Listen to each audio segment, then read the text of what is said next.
يا حبايبي يا حلوين، وحشني يا غاليين، وحشتوني وحشتوني وحشتوني.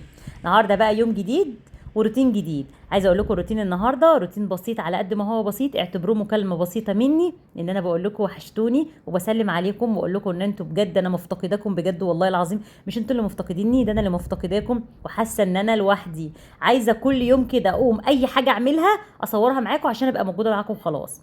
ربنا يديمكم في حياتي ويحفظكم ويحفظ اولادكم وبناتكم، ويا رب كده كل اللي عنده ولد او بنت في الثانويه العامه يسترهم ويستر طريقهم ويحفظهم بحفظه اللهم امين، ويسهل لهم كل صعب وينجيهم ويحقق احلامكم فيهم ويحقق احلامهم بالجامعه اللي هم نفسهم يدخلوها، ويرحم شهدائنا البنات، بنات المنوفيه، البنات اللي كانت رايحه تشتغل علشان تساعد في مصاريف في بيتهم، او تساعد في جوازها او تساعد في تعليمها. ربنا يا رب يجعلهم شهداء في الجنة ويصبر اهاليهم يا رب، ويعوضهم عوض الخير يا رب. طبعا ما فيش اي حاجة تعوضهم عنهم، بس ربنا يعوضهم يا رب، بان ربنا يجعل ينزل كده السكينة في قلوبهم اللهم امين.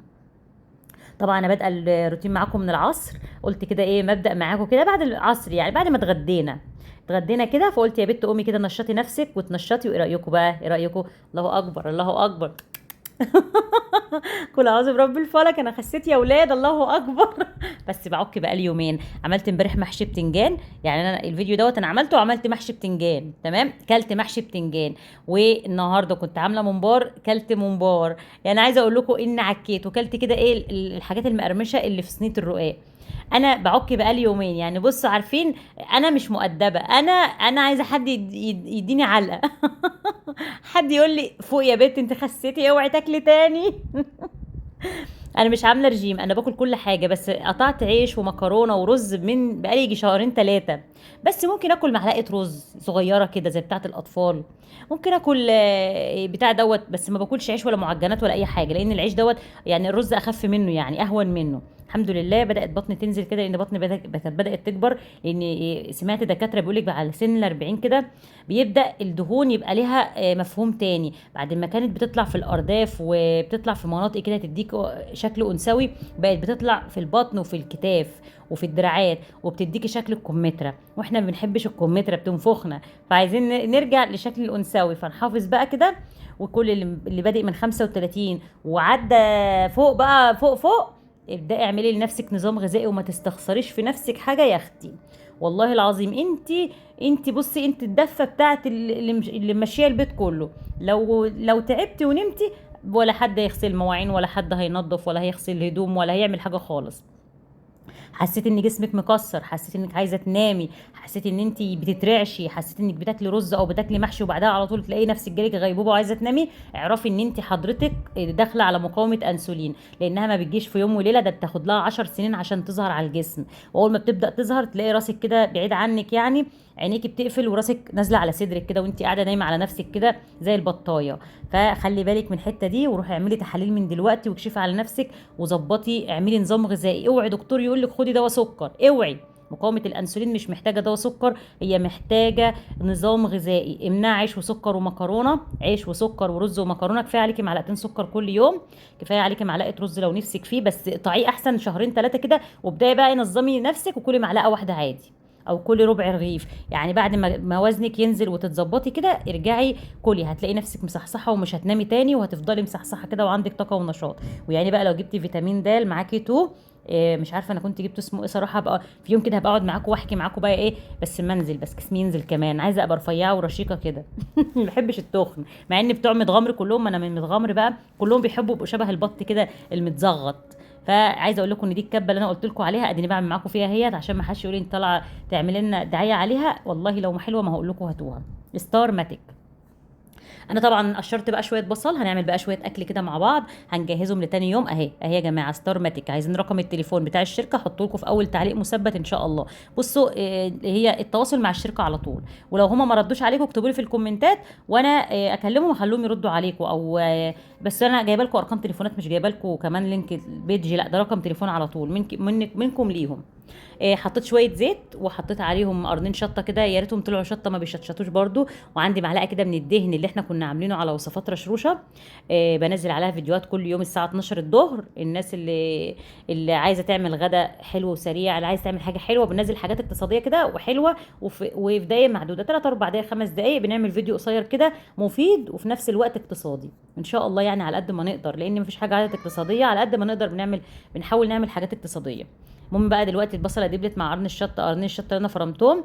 نزلت عليهم بعصير طماطم. صلصه الطماطم دي اللي كنت قايله لكم عليها، ان انا طلعت كيس من الفريزر كده، عصقتها شويه بس ما صفيتهاش المره دي، سبت فيها شويه ميه كده ما اتعصجتش قوي، علشان لما اجي احط الصلصه على البصله تطري البصله معايا. انما صلصه الطماطم اللي بعمل بها الطبيخ او بعمل بيها المكرونه مسبكاها تسبيك كامل، يعني تفك تطبخ بيها على طول. مش هستناها انها تبخر الميه اللي فيها.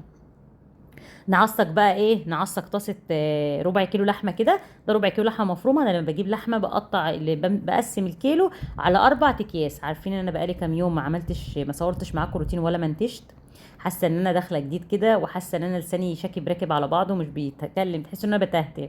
حطيت بقى شويه بصل وقرنين من الفلفل برضو مفرومين، وبقى ملح وفلفل اسود وكمون وحبهان وقرفه. ما بحطش بهارات كتير على اللحمه، كفايه قوي دول. لو شويه فلفل اسود وكمون زي الفل، بس لازم كمون لان احنا حاطين كميه بصل محترمه. اللحمه دي انا بعصجها عشان كنت هعمل بيها صينيه رقاق، اللي انا بقول لكم لسه واكل الاطراف بتاعتها. وكل ما اعمل صينيه رقاق مالك تقولي نفس الجمله، انت اول مره يوم تعمليها طعمها حلو.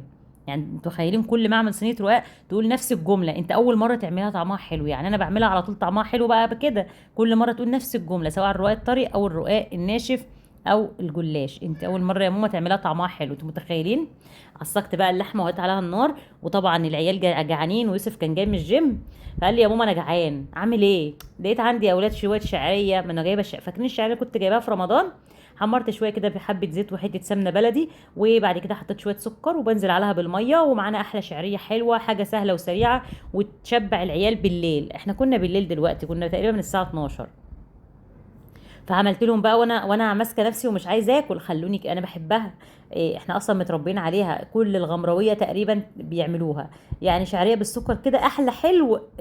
ينفع عشاء وينفع حلو مع بعض. ممكن بقى تعمليه بلبن، ممكن تحطي عليه شويه مكسرات وجوز الهند، شويه سكر بودره. بس احنا بصوا صراحه بنعمله كده وبنقوم على طول واكلينه. هو عليه سكر بس ما حطيتش فانيليا، هي السمنه البلدي مخليه. السمنه البلدي مخلياه طعمه عامل زي الحاجه الحلوه. الناس اللي يا جماعه اللي على الفيسبوك اللي ما بكون منزله ريلز او حاجه ويقولي كملي الوصفه ديت بتبقى طالعه من فيديو. والفيديو هتلاقوا الشريط تحت كده بيمشي بيقول لك ايه، الفيديو كامل او مشاهده الفيديو، فبيبقى ريلز طالع من الفيديو، فاهميني. عشان لسه حالا وانا معاكم اهوت جاي لي رساله ان انا ايه، ان انا يعني واحده بتقولي كملي الوصفه. استحاله انا انزل وصفه، واحب انزل وصفه على بعضها، ما احبش اقطعها في اجزاء. عندي بقى فرخه طبعا، قبل بعد ما خلصت خالص قعدت بقى بالليل ما رضيتش اعملها معاكم. قورت كوسه وقورت بتنجان، كنا جايبين كيلو ونص بتنجان، وجبنا ب 10 جنيه كوسه، ما اعرفش قد ايه بس هم ب 10 جنيه، وكم قرن فلفل. وجبنا فرخه صراحه كنت هعملها، كنت هعمل في نفس يعني كنت هعمل ايه، كنت هعملها في اليوم اللي انا كنت هعمل بحضر فيه الحاجه، بس قلت لا، ما لقيتها كده شبه الديك الرومي ما شاء الله. فرخه ما اعرفش فرخه دي اكتر من 2 كيلو 400 جرام، او جوزي بيقول 2 كيلو وربع. شكلها كانت جعانه الفرخه، لما تكون جعانه وزنها يبقى كبير.